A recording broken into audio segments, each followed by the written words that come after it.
Bonjour les amis, fans de l'Olympique Lyonnais, bienvenue dans cette vidéo consacrée à l'actualité de l'OL. Malheureusement, pas de nouvelles sur le terrain, si ce n'est que nos joueurs ont repris l'entraînement aujourd'hui, enfin tout du moins ceux qui ne sont pas en sélection ou qui ne sont pas blessés. On va parler de tout ce qui tourne autour de l'OL. Alors, vous allez le voir, John Textor a sorti la Kalachnikov contre la LFP. Il veut aussi mettre au pas les groupes de supporters, on va dire, qui dérapent, et il y a eu des dérapages récemment. On verra que d'un côté, on attaque la LFP et beIN Sport, mais de l'autre, on va devoir collaborer avec eux, puisque Laurent Prudhomme va être nommé à un comité stratégique de la LFP, dans lequel il retrouvera Nasser El Khelaifi. Et on terminera par Daniel Congré, donc qui va être nommé coordinateur sportif. On va voir pourquoi Daniel Congré et ce qu'il peut apporter. Mais avant cela, je vais revenir rapidement à ma vidéo d'hier, donc les conséquences de l'arrêt Diarra sur le mercato, en résumant très rapidement la situation. Donc, à compter d'aujourd'hui, mais même s'il faudra respecter les périodes de mercato, puisque la commission, la Cour juridique européenne a dit qu'il n'y avait pas d'obstacle à ce qu'il y ait des fenêtres de mercato. Donc un joueur pourra quitter le club dans lequel il est. Si ça se passe mal, c'est-à-dire si c'est conflictuel avec le club et qu'il a quelque chose, une faute à reprocher au club, il pourra partir sans ne rien devoir. Si il casse son contrat de manière unilatérale, c'est-à-dire sans avoir de rien à reprocher au club, à ce moment-là, c'est le joueur qui devra payer une indemnité qui correspond à l'ensemble des salaires qui lui restent à percevoir jusqu'à la fin de son contrat. À l'inverse, si les choses se passent bien, eh bien, en accord entre les trois parties, le joueur, le club de départ, le club d'arrivée, peut se négocier une indemnité de transfert. Bon, comme je l'ai dit hier, on n'atteindra plus du tout les montants de transfert qu'on a eu jusqu'à présent. 50 millions sur Barcola, ça n'arrivera plus. 30 millions sur Gusto et Lukeba non plus. Mais bon, on pourra négocier 5-10 millions selon la qualité du joueur. Donc vous voyez quand même un impact énorme sur le mercato. Sauf si d'ici là, une convention collective est signée et que cette convention collective fixe des règles différentes qui soient acceptables au regard du droit européen sur la liberté de circuler des salariés. Bon, on va voir tout ça, mais il faut bien prendre la mesure de cette réforme qui est très importante. Alors, comme je le disais, John Textor a envoyé une lettre à Vincent Labrune, une lettre incendiaire. Vous allez voir qu'il emploie des mots parfois vraiment très très durs, mais que, on va dire, la LFP réagit sans trop sourciller, et on va comprendre pourquoi. Alors en gros, l'OL fait deux reproches à la LFP. Le premier, c'est de ne pas agir de manière plus puissante sur le recouvrement des droits télé de beIN Sport, puisque pour le moment, beIN Sport n'a pas assumé les deux premiers versements. beIN Sport se défend en disant que les clubs résistent à la clause concernant le sponsoring, puisque beIN, pour simplifier, verse 100 millions par an, enfin doit verser 100 millions par an à la LFP. 80% sont représentatifs de droits télé, donc 80 millions, et 20 millions, c'est du sponsoring. Donc l'OL n'est pas content parce que les droits télé, on va dire, sont inégalitaires, donc les plus gros clubs reçoivent le plus de droits télé, alors que le sponsoring est égalitaire. Donc ça ne plaît pas à l'Olympique Lyonnais. Donc, du côté de l'OL, on conteste deux choses. Le deal lui-même et le versement des droits télé qui n'a pas été effectué. Donc, on demande à la Ligue de se bouger pour, évidemment, récupérer ces sommes. Le problème, et vous n'êtes pas sans le savoir, c'est que l'un des dirigeants de beIN Sport, c'est Nasser El Khelaifi, et Nasser El Khelaifi est le président du PSG. Il est dans les instances de la Ligue, il est dans les instances européennes. Bref, un personnage très puissant qu'il ne vaut mieux pas trop se mettre à dos. C'est pour ça que pour le moment, on va dire la Ligue y va plutôt avec des pincettes sur ce sujet. Alors vous allez voir que dans la lettre, eh bien, on emploie des termes quand même assez rudes, puisque on nous dit que l'OL considère le partenariat consenti en violation des droits comme nul et non avenu, donc il conteste l'accord lui-même, et ajoute le motif d'incompétence de la LFP pour décider de la commercialisation des inventaires marketing relatifs aux propriétés des clubs, non-respect des prérogatives du conseil d'administration, non-respect des règles de répartition, violation des règles de non-concurrence. Donc bref, vous voyez que les griefs sont importants. Alors la LFP prend ça, on va dire, sans trop s'inquiéter. Elle rappelle que le deal avec beIN Sport a été collectivement validé par le conseil d'administration. Donc là, je vois pas ce que l'OL peut obtenir de différent, si ce n'est le paiement, parce que là, le paiement, il est dû. Et la LFP dit que d'autres clubs ont pu faire des recours et continuent à faire des recours contre la LFP. L'instance regrette toutefois que le courrier ait fuité dans les médias quelques heures seulement après l'avoir reçu. Donc en gros, d'autres clubs manifestent leur mécontentement, mais ils le font discrètement, alors que l'OL le fait au grand jour. Qu'est-ce qu'il y a de plus efficace? Honnêtement, je n'en sais rien, mais en tout cas, c'est la réponse de la LFP. Deuxième chose, c'est un article d'Hugo Guimet, encore lui, aujourd'hui dans l'équipe, pour, on va dire, expliquer la position de l'Olympique Lyonnais par rapport aux affrontements qui ont eu lieu entre supporters.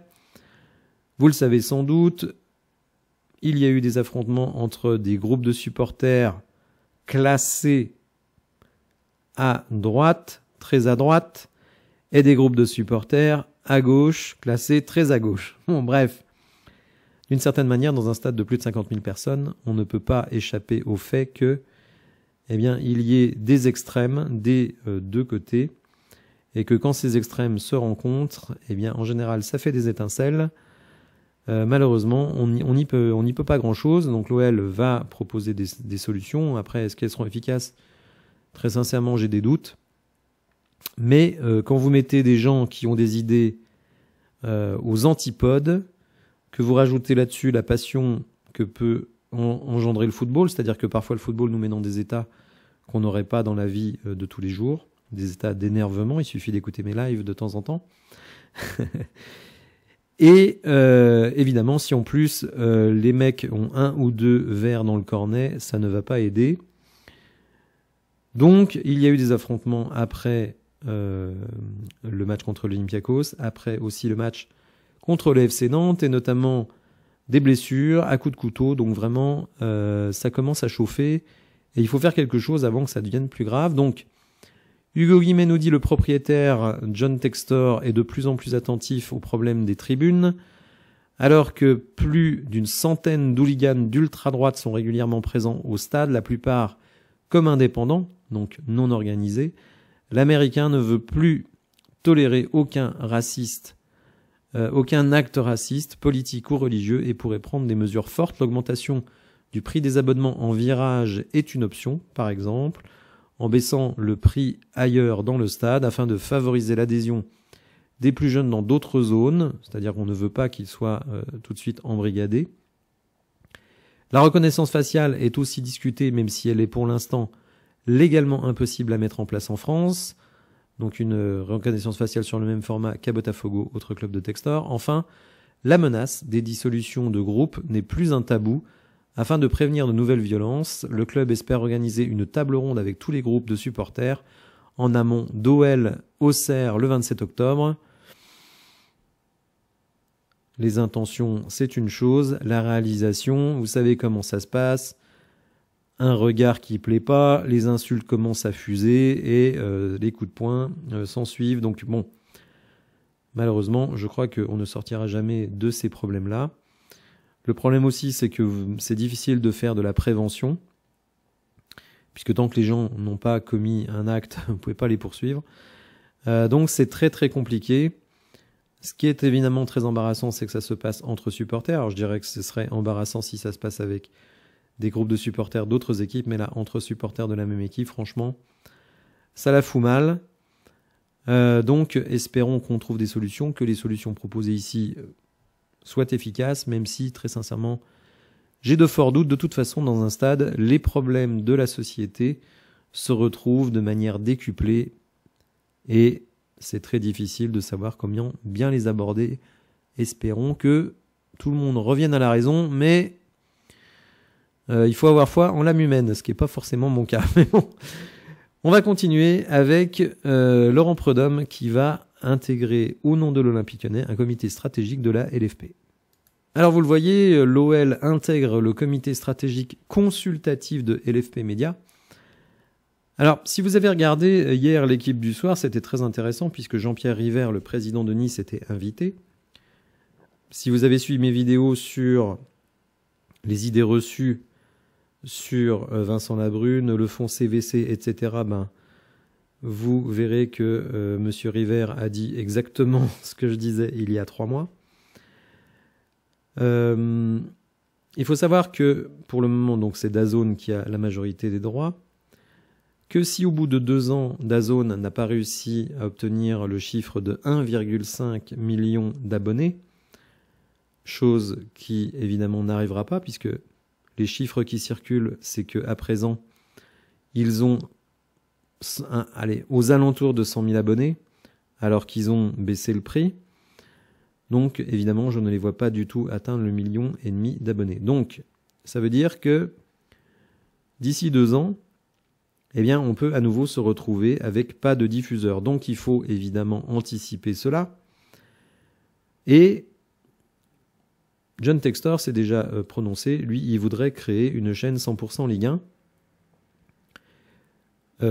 Évidemment, Prudhomme va soutenir cette thèse, mais évidemment, comme il va participer avec Nasser El Khelaifi et que Nasser El Khelaifi est contre, que de ce que je comprends de l'ami River, c'est que lui aussi est contre. Donc dans 2 ans, il se trouve que Canal+ aura atteint l'expiration de ses droits sur les Coupes d'Europe, donc aura de l'argent frais. Je rappelle qu'ils ont investi 480 millions sur les Coupes d'Europe, qui diffusent tout, donc même des matchs vraiment en chocolat, donc je pense que c'est pas forcément un bon deal, mais bon, ça évidemment c'est leur choix stratégique. Donc en fait la LFP se dit, d'ici 2 ans, soit il faut avoir renoué le contact avec Canal+, soit il faut lancer notre chaîne, et si on veut lancer notre chaîne, il faut l'avoir bien préparée. Alors moi personnellement, et je l'ai toujours dit, je ne crois pas du tout au succès d'une telle chaîne, tout simplement parce que finalement, une telle chaîne reviendrait à faire un DAZN bis en pire. Pourquoi je dis ça ?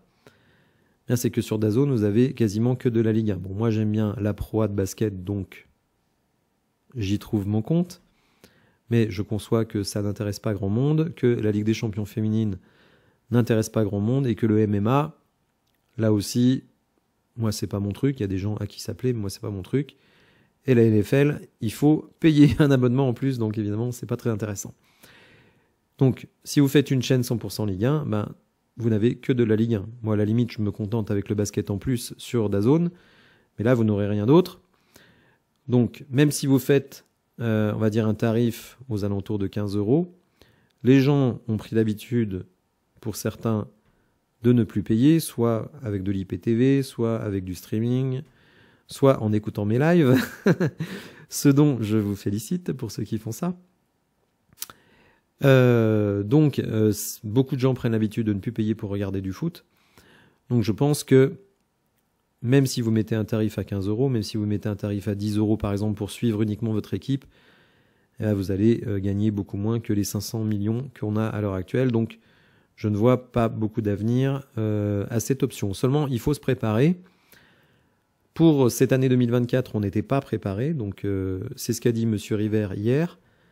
C'est-à-dire qu'au début du mois de juillet, vous avez le choix, soit vous dealez avec DAZN, vous êtes sûr d'avoir 400 millions, donc plus BIN 500, soit vous partez avec moins 25 millions. Alors pourquoi moins 25 millions ? Tout simplement, c'est les coûts de frais de production.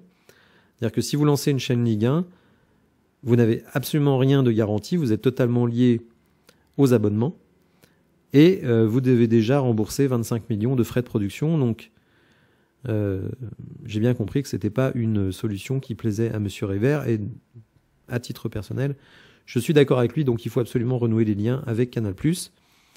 Donc ça va être une des missions de Laurent Prud'homme et des membres de ce comité stratégique d'anticiper le retrait de DAZN dans 2 ans.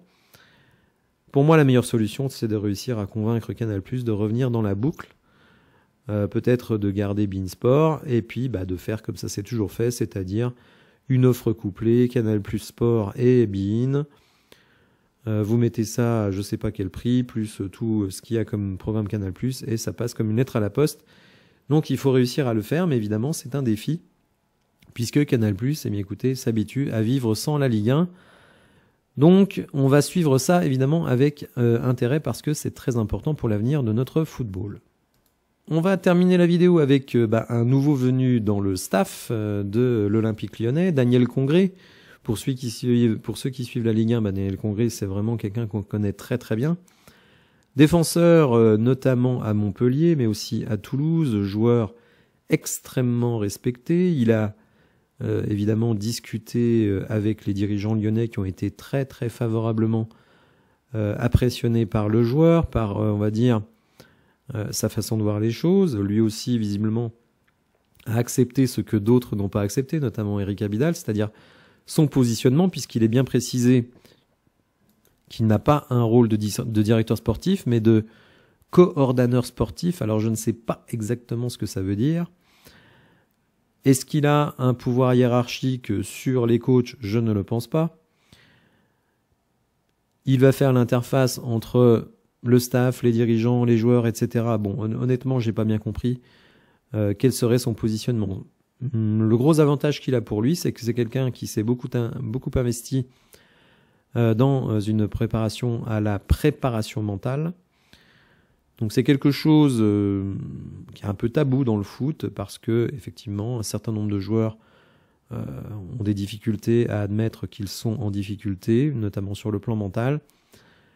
Bon, il sera là pour ça. Est-ce que ça va aider les joueurs? Je ne sais pas. En tout cas, ça peut pas faire de mal. En tout cas, si on a besoin de ça, ce sera une des missions de Daniel Congré, donc joueur très respecté. Moi, je pense que c'est une bonne idée, mais je reste malgré tout frustré, parce que je pense qu'il faut quelqu'un qui soit hiérarchiquement au-dessus des coachs, au-dessus des joueurs, comme l'était Friot. Mais bon, Textor ne veut pas d'un directeur sportif parce qu'il ne veut pas de quelqu'un qui va s'occuper du recrutement. On nous dit d'ailleurs que Mathieu Louis-Jean devrait voir ses prérogatives accrues dans le recrutement. Est-ce que c'est une bonne chose? On verra. Donc en fait, on va avoir un peu un mix de directeur sportif entre plus de pouvoir pour Mathieu Louis-Jean dans le recrutement, et Congré qui, lui, on va dire, est plutôt là au quotidien pour accompagner un peu tout le monde, mettre de l'huile dans les rouages, etc. et évidemment être un recours en termes de préparation mentale. Bon, c'est pas une mauvaise idée, mais comme je le dis, pour moi, il faut davantage de hiérarchie. J'ai le sentiment, peut-être que je me trompe, que ce qui s'est passé avec Zaha et Orban, qui ont été rappelés à l'ordre par Pierre Sage, eh bien, il se serait peut-être mieux tenu s'il y avait un mec au quotidien qui, alors, soit fait, je dirais, dans la bienveillance, comme Congré. Bon, je ne sais pas s'il sera bienveillant, mais en tout cas, bon, c'est visiblement ce qui est attendu de lui. Ou alors un peu un père fouettard. Bref, je pense que c'est quelque chose qui manque dans notre organigramme. Voilà les amis, j'espère que vous appréciez la vidéo. Si c'est le cas, n'hésitez pas à la liker, à vous abonner, à activer les notifications. Et je vous dis à bientôt pour de nouvelles infos. Merci, au revoir.